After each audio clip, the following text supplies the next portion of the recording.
Is my trip founder Nishant Pitti ఒక strong statement ఇచ్చారు. మన శత్రు దేశాలకు తెలుసు మన సోల్జర్స్ ఎక్కడికి ఫ్లై చేస్తున్నారు అని.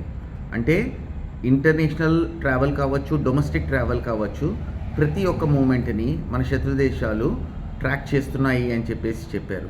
దానికి రీజన్ ఏంటి అంటే ఈజ్ మై ట్రిప్ ఫౌండర్ చెప్పిన వాక్యాల్లో ఏవైతే థర్డ్ పార్టీ అప్లికేషన్స్ తోటి ఎయిర్ టికెట్స్ బుక్ చేసుకుంటున్నారు, ట్రైన్ టికెట్స్ బుక్ చేసుకుంటున్నారో వీళ్ళు అందరూ ఎక్కడ ఎప్పుడు ఎలా ట్రావెల్ చేస్తున్నారు అన్న మూమెంట్స్ని మన శత్రు దేశాలు ట్రాక్ చేస్తున్నాయని చెప్పి చాలా క్లియర్గా చెప్పారు.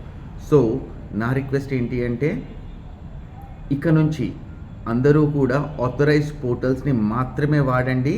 ఫర్దర్ మోర్ డీటెయిల్స్ ఏదైతే ఉందో టోటల్ ఇన్వెస్టిగేషన్ తోటి ఒక డీటెయిల్ వీడియోతో మీ ముందుకు వస్తాను. Thank you.